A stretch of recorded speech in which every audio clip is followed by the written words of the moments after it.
Om Shanti, good evening and welcome to each and one of you for joining tonight's special Friday talk, the series of our Friday talk. Tonight's topic is a very good, lovely topic. It's called making a U-turn. So basically, when we face with difficulties, how are we actually facing them?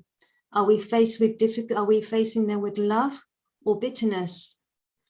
Or are we facing them with stability or agitation?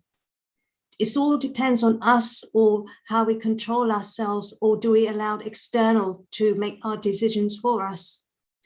Tonight's topic we have a special sister, Radha, who has come, joining us from all the way from Italy. So Radha, I'd like to welcome you. But just a quick background of Sister Radha.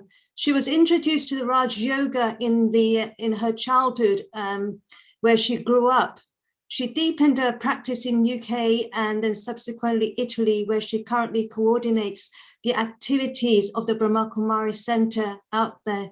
So on that note, Sister Radha, I'd like to pass over to you, and we look forward to your talk and picking up some tips on how we can make ourselves a U-turn. Thank you. Om Shanti. Good evening, Om Shanti. Thank you very much, Sister Usha, for your introduction.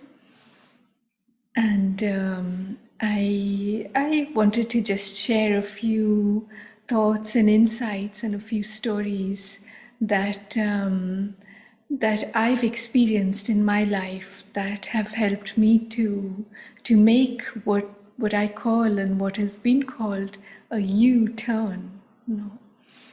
And I was thinking actually that if you're driving and you suddenly realize that you actually need to make a U-turn, so the letter U, and you keep looking for the next possible turning to see where it's going to be, where we can actually make that turn, and then eventually, maybe when you do see the turn, how do you feel? That, oh, there's that sense of hope, there's the sense of relief, because actually very often it's both dangerous and illegal to make a U-turn in the road, and there's only some very, very specific places that it's possible to do that. So when you do actually manage to turn around and get back on track, how do you feel? There's that sense of relief. There's that sense, even if maybe I've got delayed and I went down the wrong way for a little while, but actually at last I'm back on track. So there's that sense of hope. There's that determination that I'm going to get to where I have to get to. And so there's the also like a sense of security that that yes, I am on the right track, I am on the right way. And I mean, it's a funny kind of analogy, really, but I found that it has a lot of parallels in our life and also in our spiritual experience of our practice.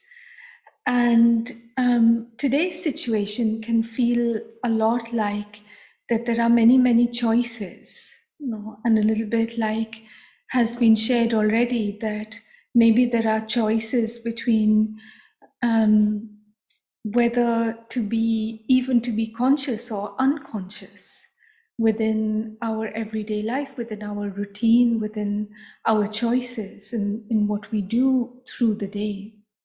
But the deeper choices that we have every day are really what's the direction that we want to take. There are so many situations that come up, and I'm sure we each experience this, that every day there is something that comes up that puts us in some discomfort or another, or a lot of discomfort. And so those moments are like a turning in the road, actually. And the choice is to go away from myself or to go towards myself. And so the whole subject of today, making a U turn, is about asking this question: what is the direction that I'm going in? Am I going towards my best interests? Or am I going away from myself or even against myself? You know? And so my personal experience has been that for many years, I was doing everything that I could to increase my sense of self-worth, my sense of self-respect. You know? and and actually it didn't matter what I would study, how much meditation, practice I would do, but it would always remain only at a certain level, that I wasn't able to deepen my practice until I realized that I needed to actually make myself a priority. And this is something that the world doesn't teach us. What we're taught, and especially in, well, I think in most cultures, what we're taught is that you have to put other people ahead. You have to make other people you have to give to other people, you have to sacrifice yourself. And this is also what's taught, at least in the culture where I grew up, which was in India.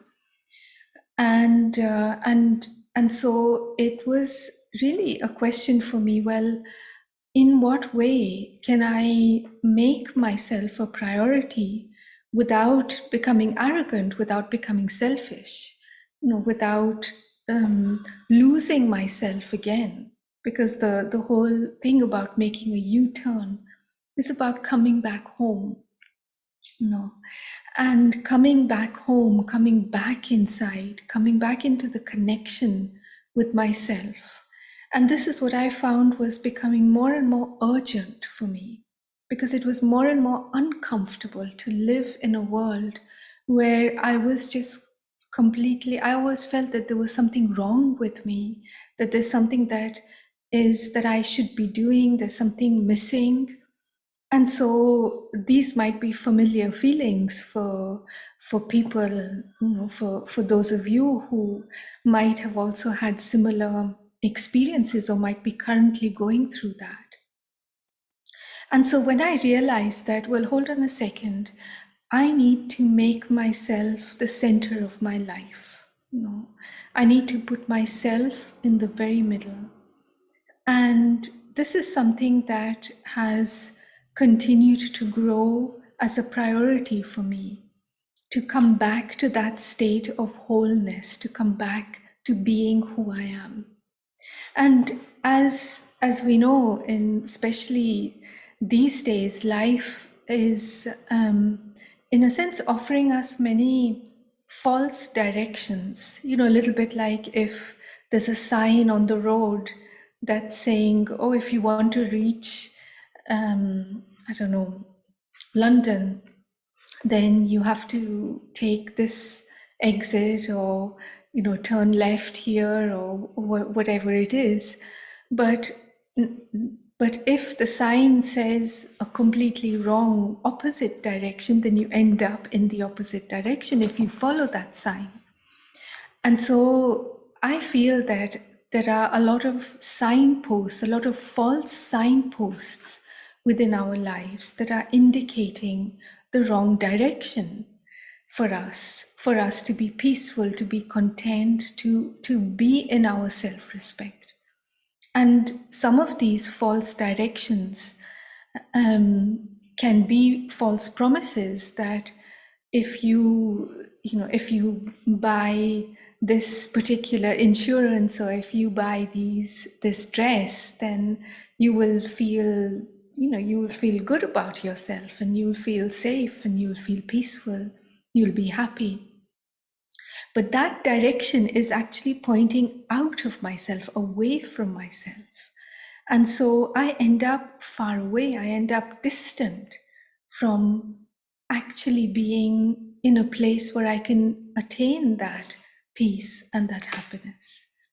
And I was passing by some big advertising boards today, and I suddenly saw them, and it was, I think it was advertising some cream or something like that, and of course, you know, with beautiful people who who are using this cream. So if you use this cream, and you can become beautiful, and if you're beautiful, then you will be loved. And so this is the message, this is the signposts that we're seeing all the time.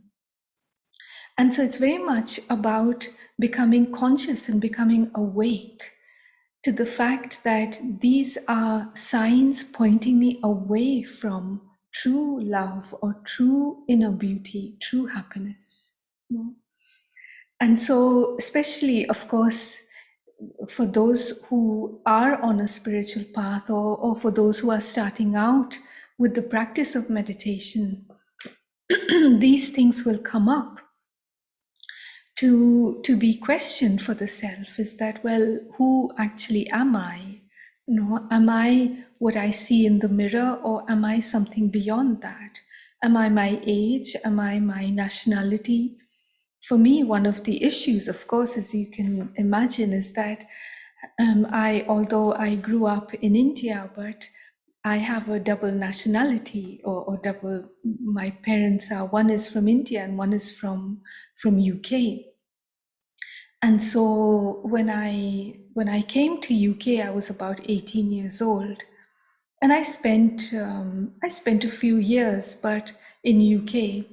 But the first year that I went back to India, I mean, I felt Indian because I had grown up in India. But the first year I went back to India, the people whom I'd known for a long time, they said to me, "Oh, you're now a foreigner," you know.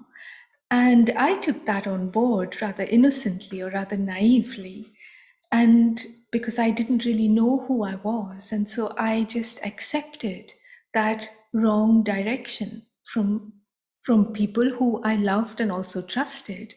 And I thought, oh, I'm a foreigner. But then I'm a foreigner everywhere, because now I'm a foreigner in India, and I'm also a foreigner in UK. So where do I belong? Who am I? And so all of these questions, actually, in that kind of a moment of identity crisis, which is effectively what it was, were very, very useful for me, because they completely drove me inside and said, well, okay, so whether my parents, one was from the East and the other is from the West, so however, they are the parents of my body, but I am more than my body. No, I am a spiritual being, and I have a body, and I'm present in this body, and I want to look after it. I want to appreciate. I want to appreciate my cultures, and actually now I feel very grateful to have a look in, basically, to two different, very, very beautiful, very ancient cultures, in a way that maybe it would be difficult if one goes into the study of, you know, the ancient Eastern culture or the Western culture, but to be able to understand it in a way from your childhood is a whole different thing. And so I really appreciate that now.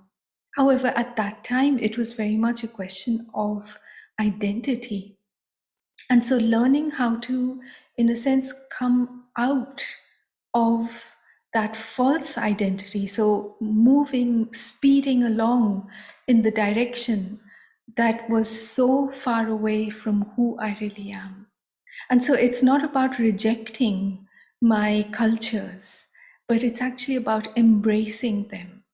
And embracing them, however, from the perspective that I am both and neither, you know. And so it's actually even more freeing. So making the self a priority is about actually checking in with the self to see, well, what is really going on, you know.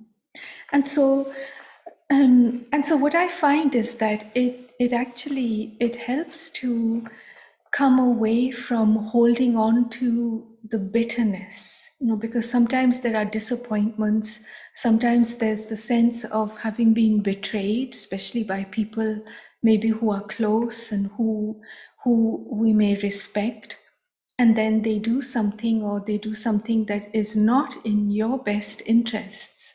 And so it's very easy to feel betrayed by that. And so, and when there's that sense of betrayal, or that sense of being hurt, then very often we actually end up abandoning ourselves as well. And it's as if we believe what's going on. We believe that we are not worth loving, And so it's in those moments that we actually need to take care of ourselves and to make that U-turn, in a sense, rather than going away from ourselves, to come back home. One of the things that I realized, and it's an image, and quite a strong image, that came to me one time when, reflecting on these things, and especially when there are moments of crisis or difficult moments, then maybe it's like that for you too, but it's those moments when actually we're driven further inside, deeper inside. And so one of the images that came to me was that maybe I've been living outside of my home for a long time. Maybe I've been living like a homeless person, so not physically, but away from that inner sense of security, away from that warmth of the heart, away from the safety that's there in the inner space. And so maybe I've been living as if I don't have a home, as if there's danger all around me, as if I have to be hyper vigilant all the time, like who next is going to hurt me, who next is going to strike, And so to come out of that consciousness is to come home, to come back to the self, and to come into that safety, to come into that being, the beingness with the self. And of course, in order to do that, what I found and what I find is that I needed to take the courage to look inside, really, to not mind seeing my weaknesses, and not mind seeing those dark spots, dark patches that maybe I'd been too afraid to look at, and was now able to see, well, yes, I do have, it's it seems a bit strange to say, well, yes, I do have weaknesses. And but of course we all have both strengths and weaknesses. But to actually come up front with the self, not in a way that we're trying to have like a false modesty, but to look at the self squarely in the eye and say, okay, so I have weaknesses and I have strengths. I have both. And I'm going to look at both of them, and I'm going to accept and acknowledge and embrace everything that I see within myself. And so this means that I can actually be comfortable in my own skin. I can be comfortable with myself. And so I find that these are some of the priorities, the way to make the self a priority. I remember one time when there was someone at where I was working had made a complaint about me, and when usually everything goes very well and I have very good relationships, but this person decided that they didn't like something about me, and they decided to complain to someone who was our senior. And And I remember being called by the senior, and this person who was actually very, very kind and very considerate, and was a very human kind of person. I remember this person saying to me, "So, what do you have to say about this situation?" And I realized that actually I didn't have anything to say. And I was so surprised by what, what the complaint that the person had made, which, was not even, in my mind, was not even true. But I didn't have any counter arguments to, I didn't think about it. I didn't think about all the details and the reasons why I did this and why I didn't do that. And so I didn't have anything to say. But what I felt was, inside very strongly, was that, okay, well, if everyone is, in a sense, turning, what it felt like, the people who were close to me are turning their backs to me, have, in a sense, withdrawn their love from me, but I will not abandon myself. No. And that was a very important moment for me, to say, okay, no matter what happens around me, I will stick by myself. No. And I will take care of myself. And so these are, I guess, basically they're moments, in a sense, of growing up inside, of actually learning how to stand on our own feet, spiritually speaking, emotionally speaking. And so, and this kind of growing up, unfortunately, doesn't always correspond with the physical growing up. In fact, very often it gets left behind, and we remain children inside, and we often carry the same, in a sense, vulnerabilities and fragility with us that we had as children. And so, this kind of, in a sense, learning to say, okay, well, I am going to take care of myself, which doesn't mean that I don't believe that anyone else will ever take care of me. No. If someone is, if someone is offering a gift, then of course it's not about rejecting that, but it's something that is added on. In a sense, it's something that is unexpected. But the everyday taking care, the everyday nourishing, has to come from the self. And this is why I feel that there are some things that we need to, or at least I feel that I need to focus on, in order to make sure that my direction is the direction that I really want to be going in. And sometimes, I find that it's about putting boundaries down.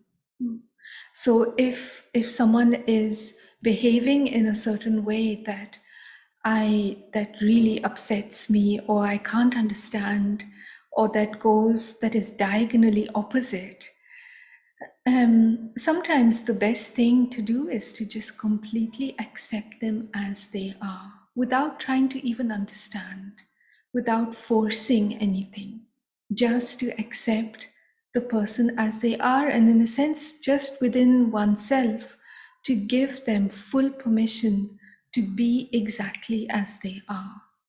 And this, of course, we can do when we give ourselves the full permission to be ourselves. That we're not trying to always correct ourselves, always, finding fault with ourselves. And that is very, very exhausting and very, very tiring.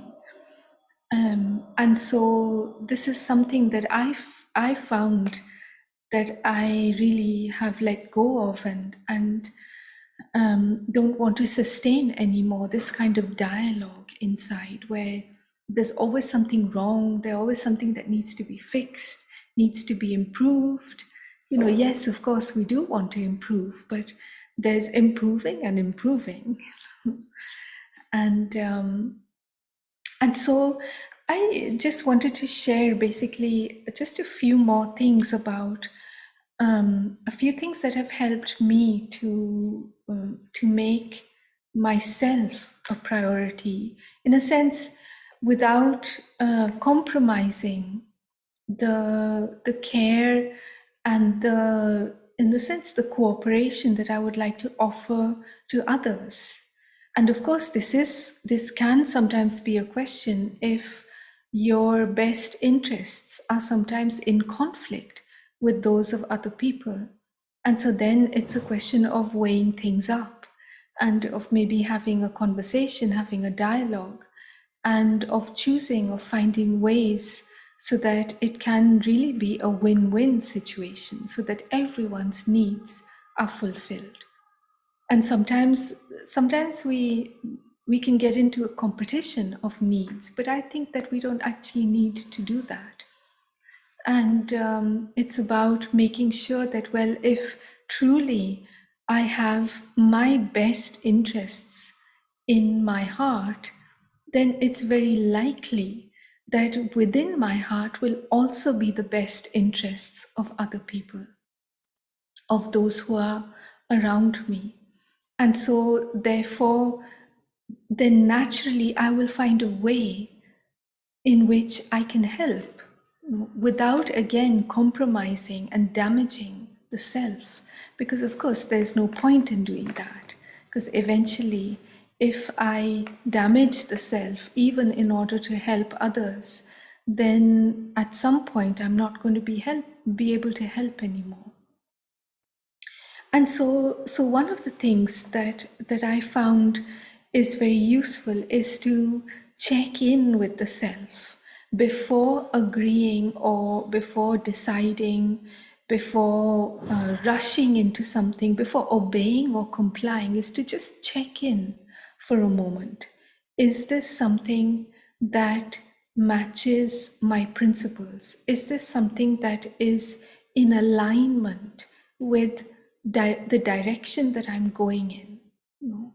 And so this is like, sometimes we might need to put down the boundaries and say, well, yes, I would like to help, but not at this moment. No, or no, I do not want to, go for the walk with you because I have meetings all day and I need the space for myself later on. And so then it's clear. But rather than rushing into feeling obliged, feeling that sense of that, feeling the pressure basically to in a sense decide or to give a reply or to comply sometimes.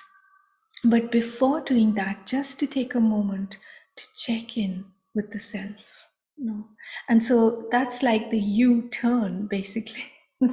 So every time I'm looking outwards, I'm interacting, I'm meeting people or in some way connecting with people, but I need to ask myself, I need to check in with myself first before allowing that automatic reply to come out. And I find that that's really important. I remember one time I was coming back from India actually, and I was at the airport. And maybe some of you know that before getting even into the airport, you have to show your passport and your ticket and everything. And there was this guard who was checking my passport, and he saw that I was wearing white clothes, and he said, "Oh, you're from the Brahma Kumaris," and I said, "Well, yes," and he said, "Oh, give me your phone number because then I can ask you a few questions," and so I felt a bit uncomfortable in that moment, and I didn't really want to give my number, but inside of me, I was, in a sense, taken over by the fact that this is an authority figure. And so I gave him my number. And of course, when I reached back, I got this deluge of messages of wanting to speak and wanting to interact. And I would say, well, do you want to know about meditation and do you want to know about spiritual knowledge? But of course, he wasn't interested in all of that. And so I eventually I blocked the number and was able to be free from that. But I realized from that experience, because these are little experiences, but they can be quite disturbing. And it was disturbing enough for me to reflect deeply on that and say, well, what was it that, in a sense, what was that pressure that I felt that I went against myself, against my better choices? And I realized, okay, so I felt I've been trained and my culture has conditioned me to obey authority blindly. And so I realized, well, hold on a second, I don't need to do that anymore. And so that I realized also within that situation is that I want to connect with myself, check in with myself, and then take action, whatever it might be. You know. So that's one thing, is to check in with the self. You know. Another thing is to again keeping in mind the whole aspect that we're making the self a priority. So why would I make the self a priority? Because I want to come back to wholeness. I want to come back to my true identity. I want to become strong. I want to be able to face life in the way that is in line with my values, with my virtues, with what's important to me. And so, in order to do that, I need to give attention, I need to give priority to the self in a healthy way. And so one of the things that I find has been helping me a lot is to actually choose to do the things that I really enjoy. You know? And now, whatever that might be, but truly enjoy. So, enjoy in the sense that they really bring delight and they bring lightness and they bring learning, they bring growth. And they also have that element of really, yes, the enjoyment, so the nourishing of the interest and the entertainment, so it's not entertainment in a superficial way, but where I feel that sense of fulfillment. And so whether that's something creative, sometimes playing music, sometimes doing some art, sometimes exercise, sometimes being in nature, but whatever it is, to actually listen and to choose that consciously. No need to wait for someone to give me permission to do that. No. So we don't need anyone to point us in the direction, because only we know truly. No. And so we need to ask ourselves and therefore choose for ourselves.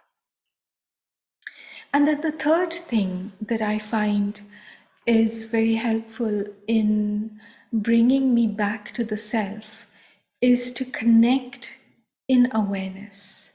And so, yes, I'm connecting with myself. Maybe I'm also connecting with nature, but in particular, to make that connection with the Supreme, to make that connection with God. And whether we like to call that being the source or God or the Supreme Being, whatever you like to name that being. But to make that connection, because it's in that connection that I can feel that, I can experience that love and that empowerment. What often happens, what I find anyway, is that fear will make me jump out of myself. So there's anything, any little or big fear, worry, any kind of tension, and I realize I'm out of myself, I'm distant, I'm far away from home. And so the opposite of fear is very much love. And within the connection with the Supreme is the state and the experience of this deep, pure, and unlimited love. And it's the kind of love where I feel that this being has my best interests at heart. And of course, not just mine, but that of the whole world, which is why this being is what this being is, the source, the ocean of love, and or peace or bliss or spiritual power, whatever it is that you like to call this being. And so the awareness and the connecting in this awareness. So first of all, being aware of myself as my true identity, and then connecting with this being in that love. And that is what brings me back home. So I might have jumped out of myself because of fear. So we're talking about awareness here. Something happens, or there's the even just the threat of something happening, and the fear will come up.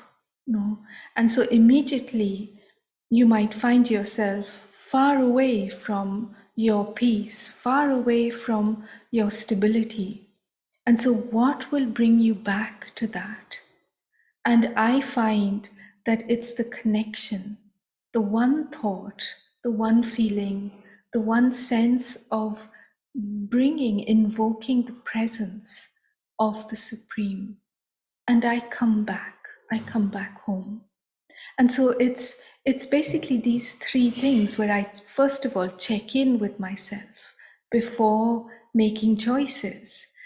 And the second is to choose something that's going to, it's like that's going to make the flower blossom.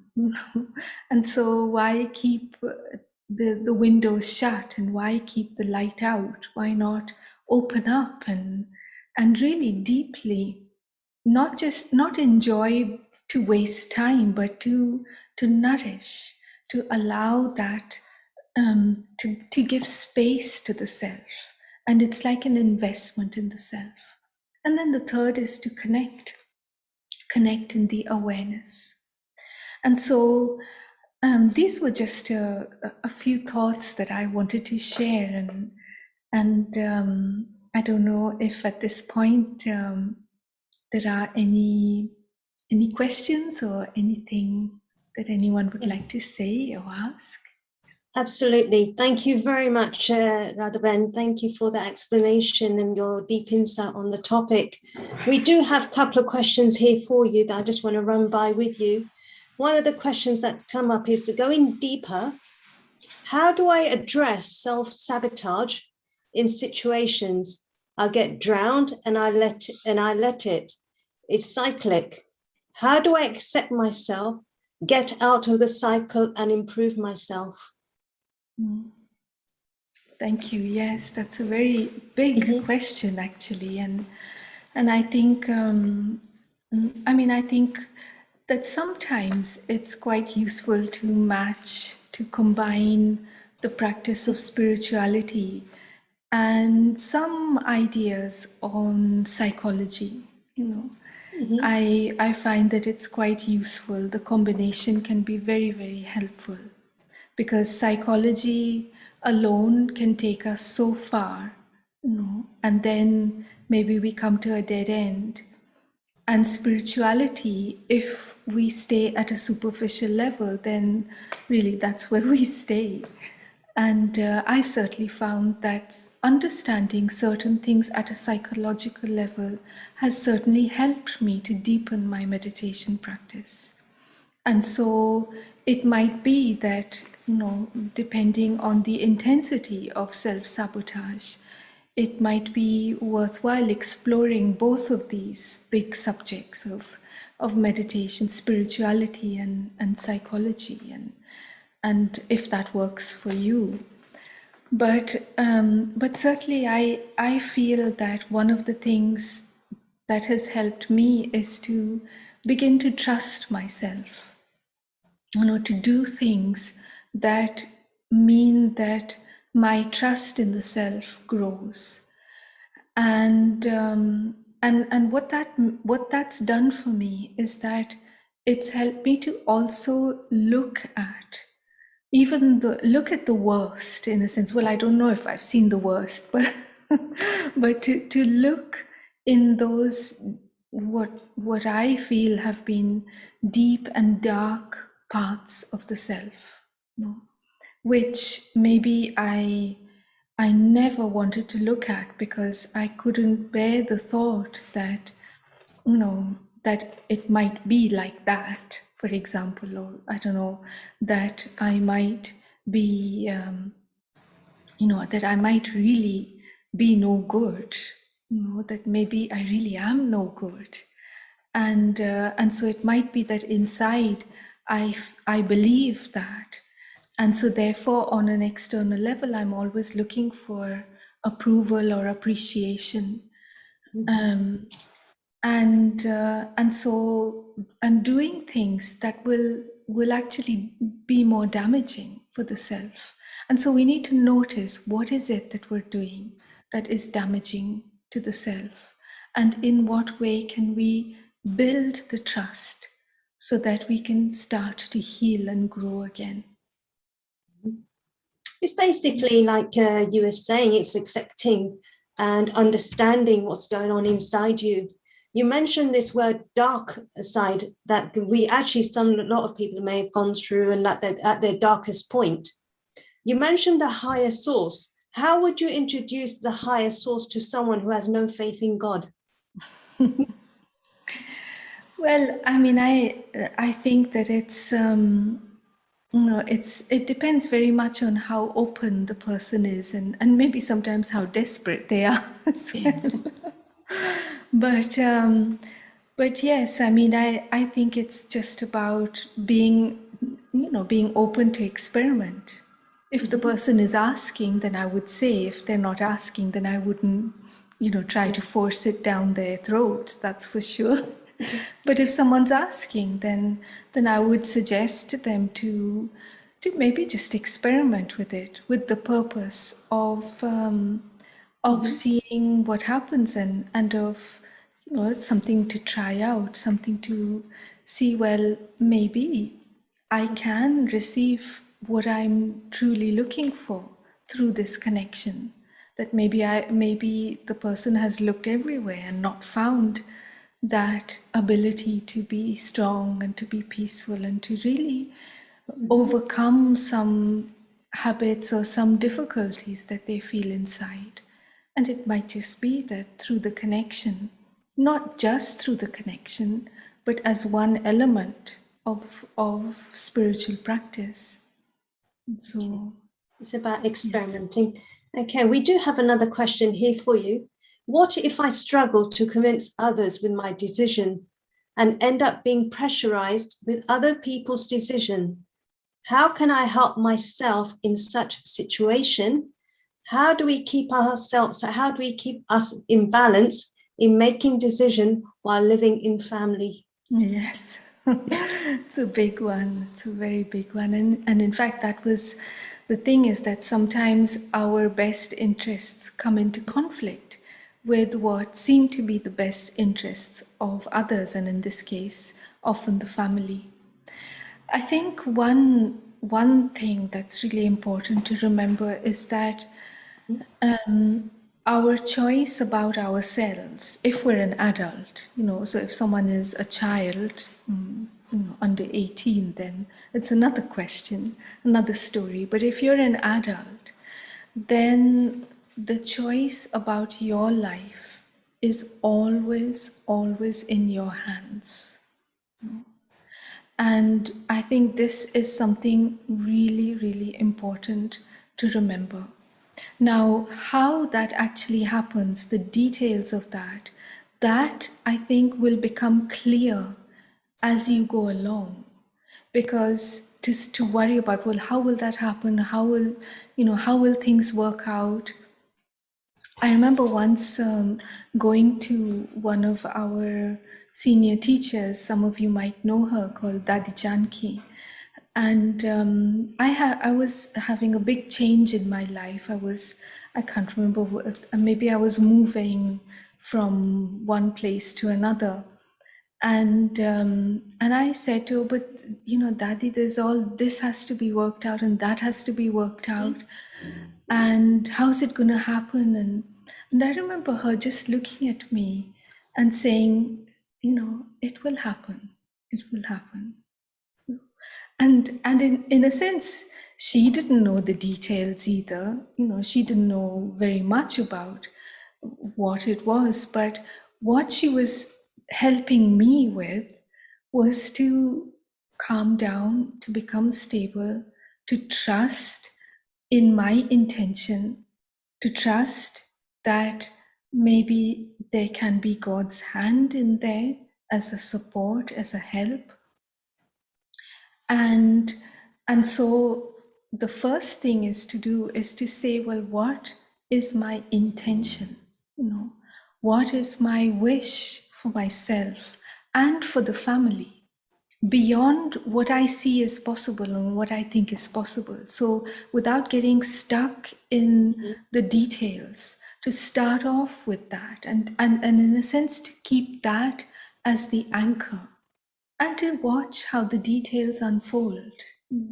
Because there is within this kind of, in a sense, inner stability and inner freedom, actually the situations roll out, and maybe they take time, and maybe we learn many things along the way, and maybe we make many mistakes as well. But actually, I really feel that the most important thing is that if it's your life, it's your choice. Okay. Do you know, when you're making decisions with yourself, how do you feel that you've made the right decision? What is that feeling to know that you've made the right decision? I think that it's better not to go just on feelings, because sometimes we can make the best decision possible, but we can feel a bit, in upheaval about it, because maybe the immediate effect on another person or other people has also been upheaval. And so I would be careful about feelings, and I would go with the trust, really. Is trusting my intention, and we need to be very honest with ourselves to truly trust. Otherwise we won't really trust. If we're not honest, then the trust will not be substantial. And so we need to be really honest about our intentions. And I mean, I can share one story with you. I don't know if do we have the time? Yes. Yeah. Just a quick thing where I really wanted to work part-time, and as I work in a big international organization, and I needed the time for myself, and I wanted to give more time also for the activities of the center, and just have time for myself and other things that I needed to do. And however, the answer was for a while was no, it's not possible. And so I realized that if I continue to work full time, then my health and my happiness were what were being lost. So I had more wealth because I was working full time as opposed to working part time. So, but that was not really, in the end, where was my health and where was my happiness? And so I trusted that, in a sense, my priority and my intention. And I said to my directors that, look, we're coming to the end of the year, and I really can't go on like this. So next week, I'm going to put in my resignation. And it was a very big thing because it's very difficult to get into these organizations, and then I didn't know what I was going to do after that, but I just knew that to continue like this was not going to work for me. And it was a very difficult decision because I was very used to doing things out of the sense of obligation and what I should and shouldn't do and what other people think I should do. And but I realized that that just was not working for me anymore, and I really wanted to move in another direction, which was the direction of the self. And so I wrote this message to my director saying that this is what I'm planning to do. And within that 1 week, the whole situation changed. Where I'm not quite sure how, but I guess they spoke amongst themselves and they realized that it was better to keep me part time rather than to lose me, or I don't know what the reasons were, but and I guess they appreciated me or whatever it was, but they said, okay, well, you can work part time, and so that's what I did, and that's what happened. But in that in between time, of course, until it all becomes beautifully resolved, in that in between time, I felt terrible because I felt like I was giving up a great job, and I wouldn't be able to support myself, I wouldn't be able to support the center. What was I going to do? But somehow I just knew that, but this is the direction I need to go in. And so I think it's not so much about feelings, but about building the trust and having the clarity of intention. Okay, so it's having faith in yourself as well, isn't it? Yes, 100%. exactly. Having Exactly. faith. Yes. Okay. On that note, Radhavan, can we ask you to go into your one meditation commentaries and talk us through and introduce us to the higher source? Sure. Thank you. Thank you. Om Shanti. Okay. So just find that comfortable position. Move your body around if you need to a little bit. Stand up and stretch if you need that. And so this is just going to be a short, simple few thoughts to guide us into that safe inner space, to come back home for a few minutes. And so I take a deep breath and I step inside.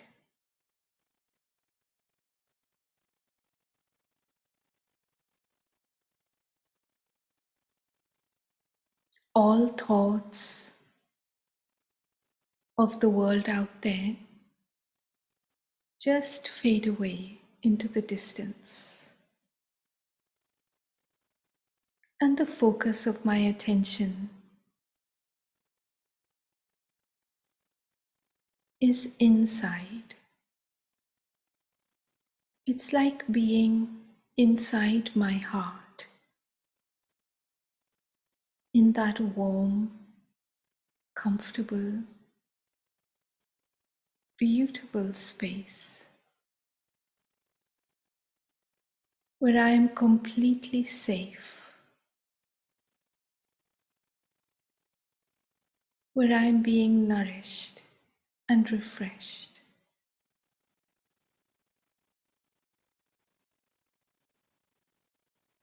And it is in this space, from this platform,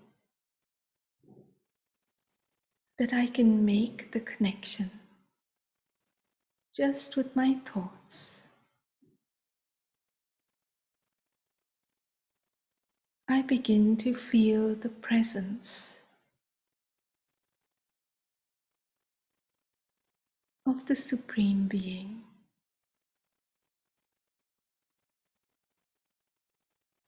Just like a fragrance or some fresh air.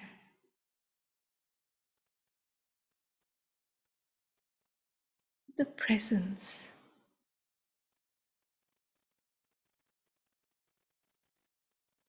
of a being who understands my heart, who knows the long journey that I have been on.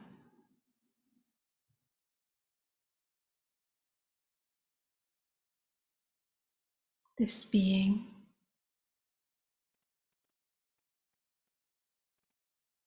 whose benevolence illuminates my mind.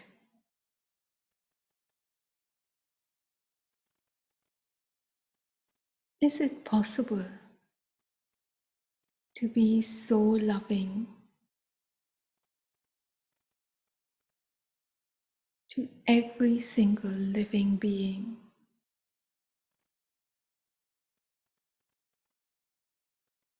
No matter what they are like, what their condition.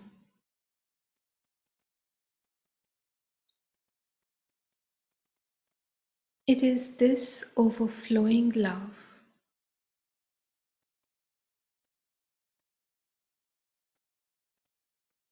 that heals and nourishes.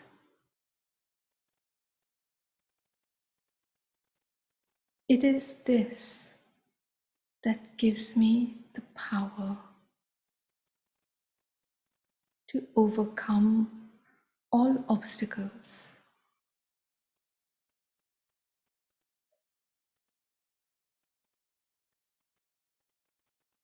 to enjoy the journey, to be who I am,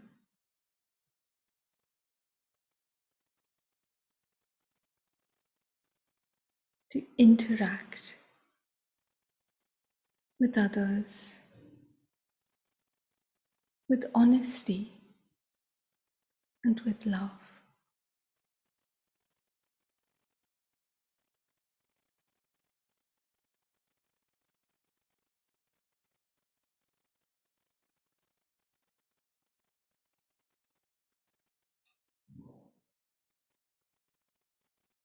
And from this beautiful space inside,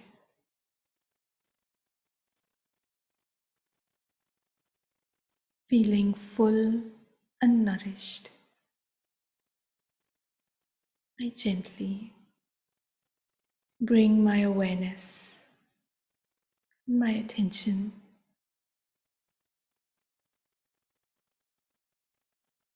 to the center of my forehead, my physical surroundings.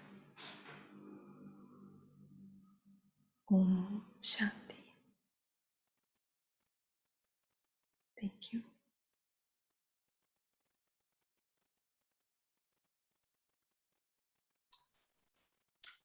Thank you.